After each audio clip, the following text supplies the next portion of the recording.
Pag-usapan natin ngayon mga kaibigan, ang isa na namang hindi magandang pangyayari sa NAIA, NAIA 3. Dito sa Philippine Star, article na pinadala sa akin ng aking kaibigan. Salamat, Eudora. Ang dami kong nagagawang vlog dahil sa mga articles na ito.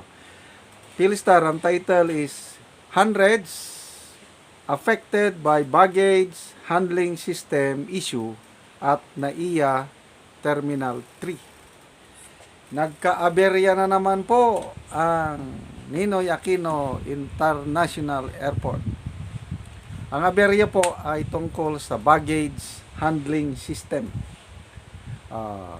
Ang NAIA 3, halos lahat ito, karamihan yung Cebu Pacific. Kaya ang spokesperson ng Cebu Pacific, si Miss Carmina Romero, nag-announce na sobra na 800 baggages or bags were affected. Nagsimula pa daw itong aberya na ito noong October 18. So 18, 19, 20, 21, 22, 5 days na, pang-anim ngayon. So halos 800 baggages ang nagkagulo-gulo. Hindi nakuha ng mga pasahero, both local and international passengers. So, biruin mo yan na, no? Yung mga dayuhan, nakakahiya eh. Talagang madidiin ang Pilipinas na worst airport talaga dahil sa mga pangyayaring ganito. So, yung mga domestic passengers, ganun din eh. Grabe. So, ano ang gagawin?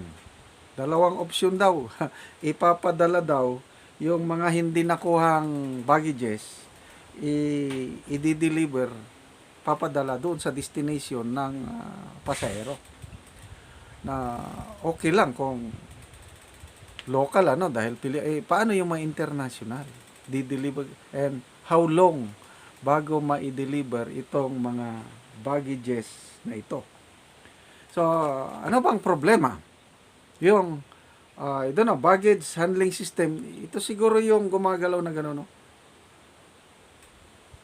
Hindi na gumagana? Ganun ba yun?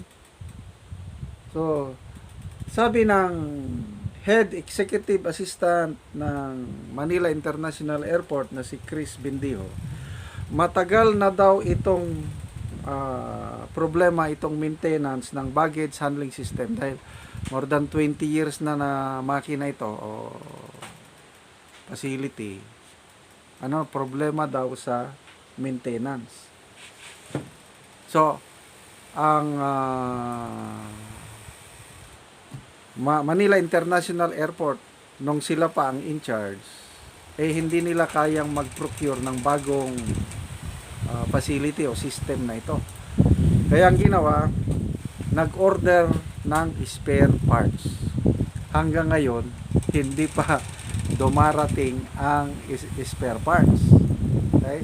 So, naabutan na lang ng privatization ang San Miguel Corporation, specifically yung New NAIA Infra Corporation, NNIC. Effective September 14, sila na ang in charge sa operation ng MIA o NAIA. O ano ngayon? Sino ang may kasalanan o sino ang sisihin? Wala eh. Ang sabi ng Manila International Airport, pwede na daw itong San Miguel Corporation, itong NNIC, baka pwedeng sila na direct nga magbili ng spare part. Baka pwede, ganun lang. Kasi privatized na eh. Ang gobyerno, wala nang magawa. Na lang, nakatungangan na lang habang kawawa ang mga pasahero. So, ano naman ang statement ng New NAIA Infra Corporation? Nakikipag-usap, nakikipag-coordinate daw sila sa Cebu Pacific, sa airline company, para maayos daw ang gusot na ito. para maibsan ang sufferings ng mga pasahero. Ganun lang. At sabi ng new management, plano plano daw nila na bibili ng bagong baggage handling system. Plano. Ang tanong, kailan? So, wala pong assurance kung kailan bibili ng bago. Walang assurance kung kailan gagana ulit itong baggage handling system na ito. Na-announce na, na-approve na. Halos doble ang singil yung terminal fee, mga services, doble ang pagtaas ng babayaran ng mga pasahero effective next year. Excuse me. Grabe, no? So, ano ba yan? Maniningil sila ng taas, halos 100% at itinaas. Tapos, ganito lang ang serbisyo. Papayag ba kayo ng ganon, mga kaibigan? Diba kakainis, nakakadismaya. Maalala ko, January, tandang-tanda ko, New Year eh. January 1 of 2003. Galing kami ng Ilocos, pauwi kami ng Mindanao. Nandun kami, pumasok sa NAIA Terminal 3 only to find out brown out. Kung ilang oras yung brown out. Naku, ang tagal. Ang daming na-delay, both local and international flights. Napilitan kaming natulog doon sa loob ng airport. Kawawa ang mga bata, mga matanda, diretsong higa doon sa simento. Brownout napakainit. Parang, hindi ko ma-imagine yung hirap namin. Mabuti na lang, kami, may anak kami na nasa Amerika. Nalaman niya na nagkaganon kami. Natutulog na kami sa simento. So yung anak namin na nurse, sabi niya, Daddy, magpadala ako sa inyo ng pera. May tulugan yan, parang hotel sa loob ng pwede kang makaiga, mayroong kama, mayroong aircon, magbayad na lang kayo. O totoo nga, malapit kami, medyo mahal ang bayad eh. Libo-libo rin. Pinadalhan kami ng aming anak ng pera. Salamat. At may anak kaming very generous. So kaming dalawang mag-asawa, natulog kami doon sa magandang tulugan. With CR, with bathroom, talagang komportable. Papaano yung iba?